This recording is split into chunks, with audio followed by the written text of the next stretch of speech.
Hi everyone, my name is Alma and I'm a Partnerships Development Associate here at Talking Points. And today we're going to be diving in a little bit closer to your analytics dashboard in your Talking Points for District Administrators account. Your analytics dashboard is the area where you can find all of your engagement stats, all of your reports, all of the data that you can really use to dive in and see how Talking Points is having an effect at your district. To find your analytics, of course, you'll click in on the analytics section. And this is my personal favorite part of the account because, again, it really highlights the way that your district has been able to utilize Talking Points to engage with families. If this is the beginning of the year, this number here, your messages, might be a little low, but worry not. As the year goes on, you can continue to check in on this number and see how it's going up. So up at the top, you'll see a filter. You, by default, will view the data for all of your schools at the district, but you do have the ability to narrow it down by school. So if you really just wanted to dive in at the data for one school or school by school, you have the ability to filter it down there.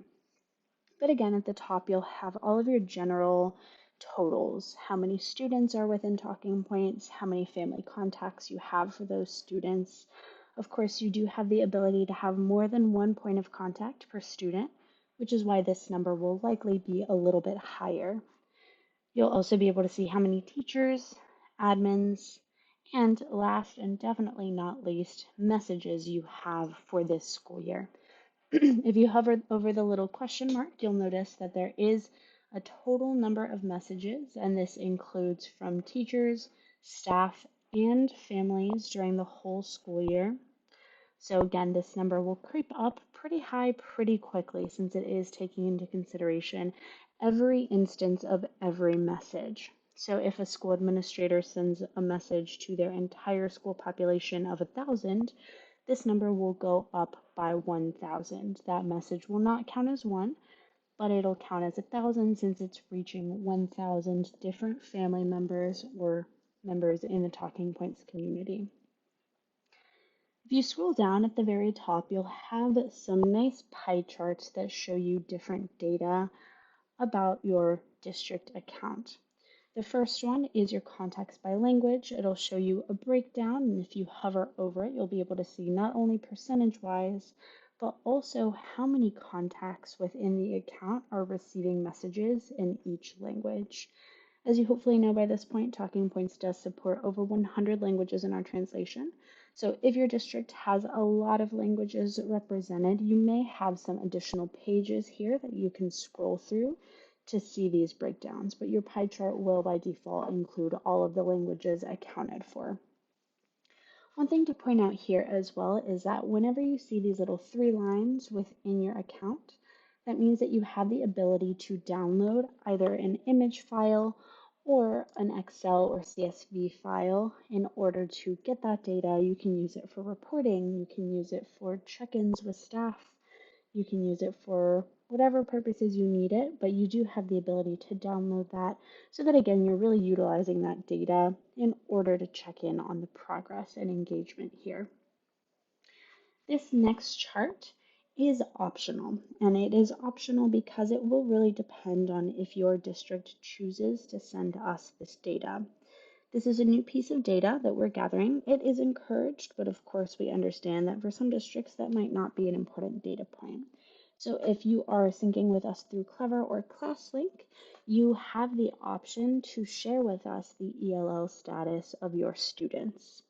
So the ability to see whether they are marked as ELL positive or members or not. In this demo district, 60% of the population is ELL and 40 is not. A very diverse district. But again, this is completely optional. So if you choose not to share that data with us, this pie chart will be gone and everything else will be shifted up one. If you are getting your data to us through a CSV file, you also have the ability to send us that data. It'll just be a different field within your spreadsheet that you'll again either mark yes or no for the students. And I'll dive in a little bit later into some other ways that sharing or not sharing this ELL data will affect your engagement reports. If you scroll down a little bit further, this will show you the breakdown of how families are receiving messages from Talking Points. Again, as you hopefully know, we are by default going to send messages to families by basic SMS text. So in this demonstration district, you'll see that 80%, 40,000 contacts in this district are receiving messages by text. That's pretty standard across our districts. We've seen that it's gone down in recent years, but typically around 60%, 60 to 80% of families still prefer to receive messages from the district and school and teachers by text as opposed to an app. The other two representations are those families that have downloaded our optional and free Talking Points for Parents app, either on Android or iPhone. So that'll give you, again, a good idea of what families' preferred methods of communication are. The next chart over is your invalid phone numbers. You'll be able to see the breakdown of how many invalid phone numbers you have or being sent over to us from Clever ClassLink or your spreadsheet. Again, we do encourage really good data hygiene here. The lower this number is, that means the more families you are able to reach within your district. 1,500, it is a small percentage, but that's a pretty big number of families that are not receiving this potentially crucial information for their students. So we really encourage you to try and clean up that data, and I'll show you in just a second how you can use Talking Points to help you do that. And we'll show you the same breakdown for any families that have chosen to unsubscribe from Talking Points. Again, similar to the invalid phone numbers, this one is a little bit more manual, but we do highly encourage families to not unsubscribe and to continue receiving that communication. But we understand that in some cases, maybe they want just one family member to be receiving communication and the other chooses to opt out. Or maybe it's a wrong phone number that's in your student information system and they got tired of receiving those texts that don't apply to them, so they opted out as well. Whatever the case, it's always good to check in here again and really make sure that you're understanding why those families are unsubscribing. Maybe it was a mistake since some of the keywords are like stop or goodbye. Maybe they unsubscribed without really understanding that, and you want to get them back enrolled in those messages. So in order to help with both of that data hygiene for the invalid and unsubscribed, we do give you the ability here to download the list, a spreadsheet of those families. It'll show you the name of the student, the name of the family contact, the school, and the phone number that needs to be corrected or updated. So if you click here, I know it's a little bit dark, but where it says click here, you'll click here and it'll start downloading that list for you of either of those invalid or unsubscribed numbers. Moving a little bit further down, you'll have the breakdown of messaging by school administration. At the top, you'll be able to see the breakdown of individual messages versus announcements.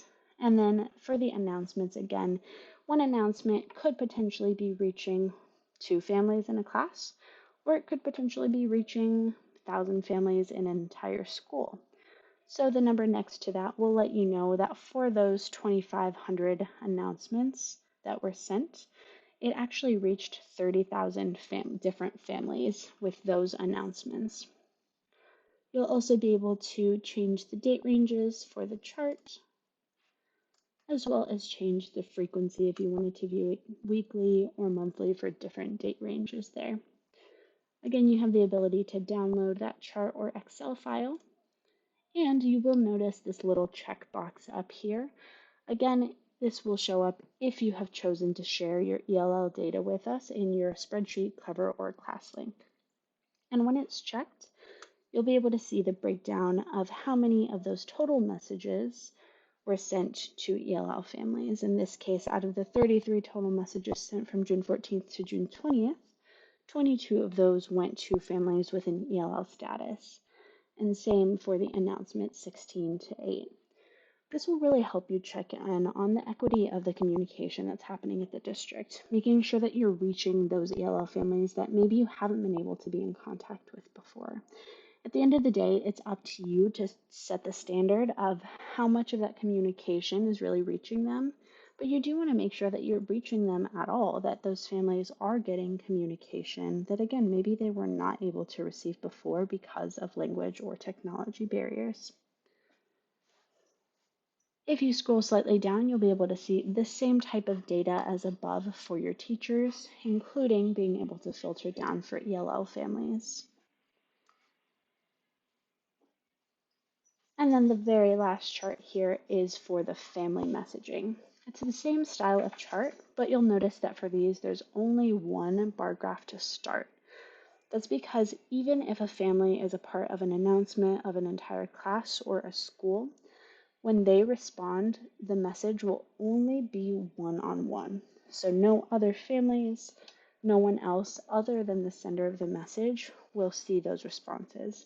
So for families, it doesn't really make sense to track messages or announcements since all of them are just individual one-on-one for them.